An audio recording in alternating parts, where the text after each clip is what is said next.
लेकिन एक अंधापन और है,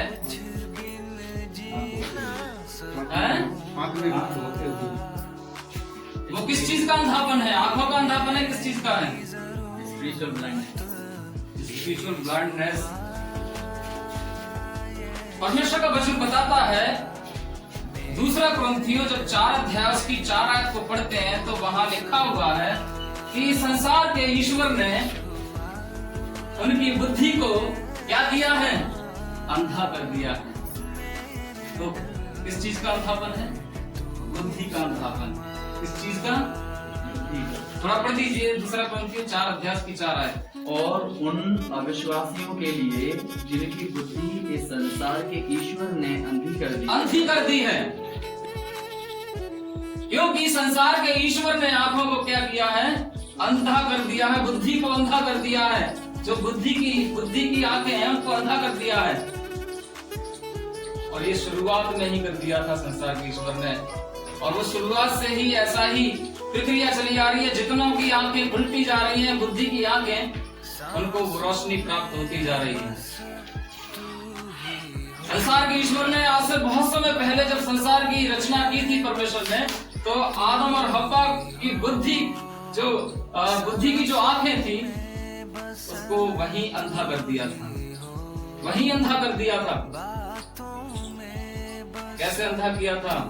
परमेश्वर ने तो कहा था, उत्पत्ति 2 अध्याय 17 आपको पढ़ते हैं तो वहां लिखा है कि तुम उस फल को मत खाना, नहीं तो तुम क्या हो जाओगे? मर जाओगे। और ऐसा नहीं है, अवश्य मर जाओगे। वहां गारंटी से परमेश्वर कह रहे हैं कि ऐसा मत करना, नहीं तो तुम अवश्य मर जाओगे।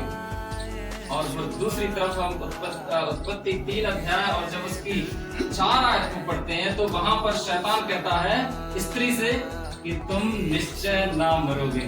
वहां पर वो भी गारंटी लेता है, वहां पर परमेश्वर गारंटी ले रहा है, तो वहां पर शैतान भी गारंटी ले रहा है कि तुम निश्चय नहीं मरोगे। और जैसे ही उसने ऐसा कहा, वैसा ही फटाक से उनकी क्या हुआ? अंधी हो गई, बुद्धि अंधी हो गई।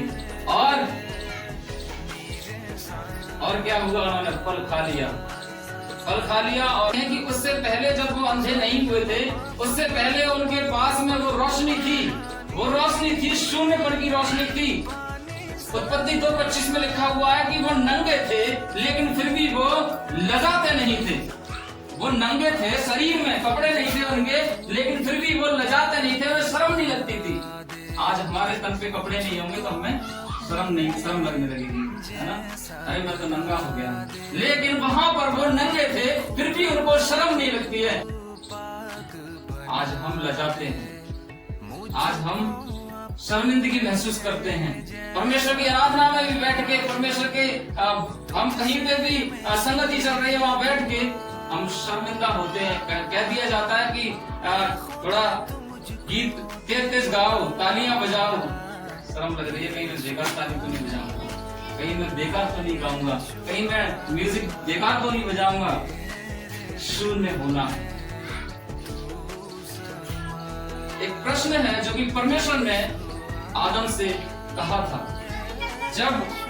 जब वो पाप में गिर गया, उसकी बुद्धि अंधी हो गई। आदम से परमेश्वर ने एक प्रश्न पूछा। प्रश्न क्या पूछा? मेरे साथ में निकालेंगे उत्पत्ति 3 अध्याय उसकी 9 आयत। अब यहोवा परमेश्वर ने आदम से पुकार कर कहा, तू कहाँ है? यहाँ पर एक प्रश्न चिन्ह है कि तू कहाँ है? तू कहाँ है? सेम यही प्रश्न हम देखते हैं उत्पत्ति 4 अध्याय उसकी 9 आयत को जब पढ़ते हैं तो वहां पर भी हम देखते हैं कि परमेश्वर ने कैन से पूछा है कि तेरा भाई कहाँ है। एक तरफ परमेश्वर कह रहे हैं उससे, आदम से, कि तू कहाँ है। दूसरी तरफ फिर हम देखते हैं कि एक भाई से प्रश्न कर रहा है परमेश्वर की तेरा भाई कहाँ है? तेरा भाई कहाँ है? प्रियो, मैं आज बात करना चाहता हूँ, परमेश्वर का आत्मा आज बताना चाहता है हमें भी इसी प्रकार से कि तुम कहाँ हो। आज तुम कहाँ हो? क्या आज भी उस पेड़ के पीछे छुपे हुए बैठे हो जो शर्मिंदगी का पेड़ है, जो शर्मिंदगी का पेड़ है, उसके पीछे छुपे हुए बैठे हो, निकल के सामने नहीं आना चाहते, अपने आप को शून्य करना नहीं चाहते, छुपे हुए बैठे हो। इसलिए परमेश्वर पूछ रहे हैं, तू कहाँ है?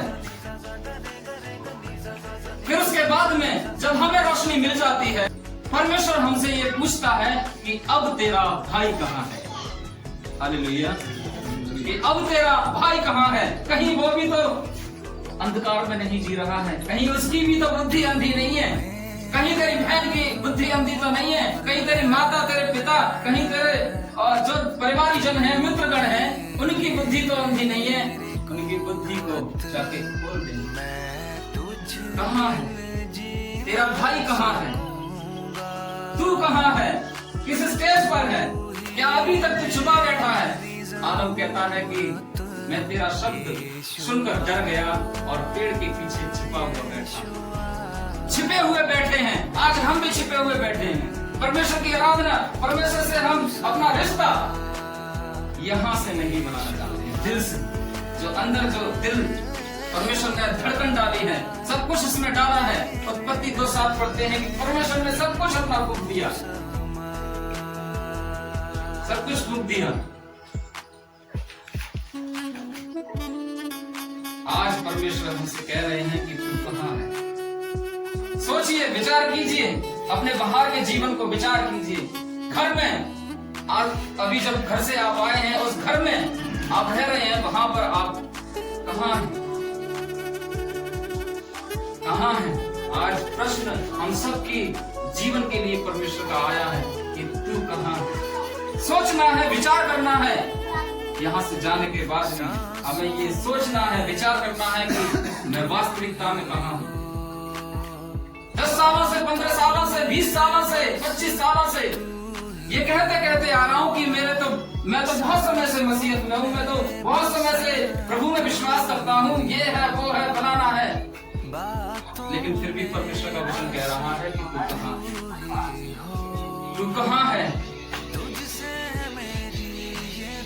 फिलिप्पियों की पत्री जब 2 अध्याय पढ़ते हैं तो उसकी 6 आयत में लिखा हुआ है कि उस यीशु ने स्वयं परमेश्वर का स्वरूप होने के बावजूद भी अपने आप को परमेश्वर नहीं समझा, अपने आप को परमेश्वर नहीं समझा। आज बहुत से ऐसे लोग हैं जो कि ये सच्चाई ये उनके जब दिमाग में आती है कि मुझे तो परमेश्वर ने अपने स्वरूप में पैदा किया है, मेरे अंदर आत्मा डाला है, मेरे अंदर सब कुछ डाला है और मैं तो अब स्वयं ही परमेश्वर हूँ। लेकिन उस यीशु ने अपने आप को परमेश्वर नहीं समझा।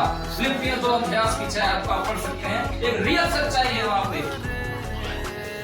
उसने अपने आप को परमेश्वर नहीं समझा, वो लजाया नहीं। एक राजा दाऊद है, हम तो फिलिप्पियों के मुकाबले नहीं।